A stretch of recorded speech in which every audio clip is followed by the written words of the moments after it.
क्या आप मौत को महसूस करना चाहते हैं? अगर हाँ, तो चलिए शुरू करते हैं।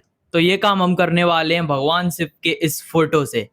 तो जैसा कि आप देख सकते हैं, भगवान शिव इसमें अपना डमरू हाथ में लिए हुए हैं और उसे बजा रहे हैं। तो आपको जीते जी मौत का अनुभव इस फ़ोटो से हो जाएगा। कैसे? तो अगर आप इस डमरू को ध्यान से देखें, तो डमरू किसकी तरह दिखता है? अगर आपने कभी रेत की घड़ी देखी हो, तो रेत की घड़ी होती है जिसमें एक साइड से नीचे रेत गिरती जाती है और जब पूरी रेत गिर जाती है तो 1 घंटा हो जाता है। तो उसमें क्या होता है, जो रेत होती है वो निरंतर नीचे आती जाती है और ऐसा ही सेम प्रतीक डमरू का भी होता है। जो डमरू होता है वो निरंतर बजता जाता है और जो डमरू और रेत की घड़ी का आकार होता है वो भी बिल्कुल सेम होता है। तो कहने का मतलब यही है, जो ये डमरू है यही हमारी जिंदगी है जो हर पल खत्म हो रही है। इस रेत की घड़ी की तरह ही हमारी भी जिंदगी है जिसकी रेत हर समय गिर रही है और एक समय आएगा जब उसकी पूरी रेत खत्म हो जाएगी और इंसान मर जाएगा। और इस फोटो में भगवान शिव किसका प्रतीक है? भगवान शिव प्रतीक हैं भगवान का, क्योंकि जो हमारी जिंदगी होती है, जो हम इतने ज्यादा अहंकारी होते हैं कि मैं ये हूं, मैं वो हूं, वो इस मिट्टी के अलावा और कुछ नहीं होती है जो निरंतर नीचे गिरती जा रही है।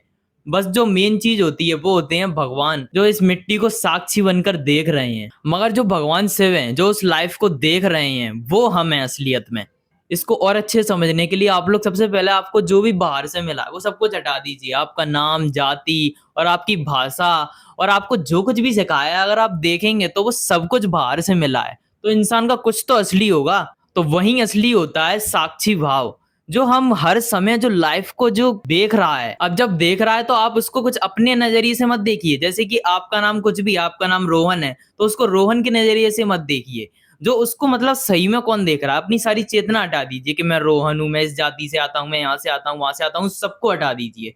और फिर जो उसको साक्षी बनकर कोई देख रहा है वही होता है असली सत्य परमात्मा। और यही इस फोटो का भी मतलब है। अगर आप भी लाइफ को सिर्फ साक्षी भाव से देखेंगे जो हर समय निकल रही है, मगर आप असलियत में ये नहीं है, आप असल में भगवान के ही अंश हैं, जो आपका ट्रू सेल्फ है। आप लोग भी यही सोचते होंगे कि आप लोगों की जो मृत्यु हो वो सिर्फ एक बार होगी, मगर ऐसा नहीं है। जैसा मैंने बताया, इस रेत की घड़ी में जिस तरीके से रेत गिरती जाती है, ऐसे ही हमारा जीवन भी होता है। अगर आप अपने बचपन की फोटो देखें 5-6 साल की, और उसे अगर आप अभी देखें, तो वो जो 5-6 साल का बच्चा है वो इंसान ही कोई अलग था, और आप जो आज हैं वो इंसान बिल्कुल अलग है। उसकी चेतना अलग थी, वो सोचता अलग था।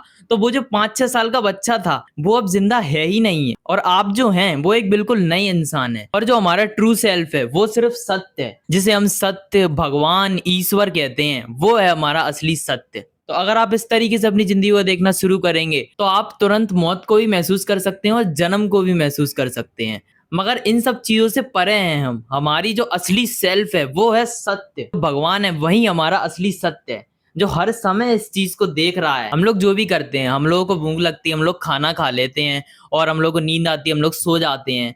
तो ये हमारा कोई ट्रू सेल्फ नहीं है, क्योंकि नींद किसे आई? इस शरीर को नींद आई तो इसने कुछ केमिकल रिलीज कर दिए, फिर हम लोग सोने चले गए। इसको भूख लगी तो इसने फिर से सिग्नल दिए कि कुछ खाने को दे दो। तो ये सारी चीजें शरीर की हैं। अगर आप लोग सोचो आप यही हैं तो आप ये नहीं हैं, आप वो हैं जो इस सब चीजों को एक्सपीरियंस कर रहे हैं, जो हर समय उस चीज को होते हुए देख रहा है, वही है आपका ट्रू सेल्फ। तो आपको उसे देखना शुरू करना है, फिर आप अपने अंदर की असली चीज को देख पाएंगे। अगर आप इसी तरीके की और वीडियो देखना चाहते हैं तो चैनल को फॉलो जरूर कर देना, और अगर यूट्यूब पर देख रहे हैं तो सब्सक्राइब जरूर कर देना। धन्यवाद।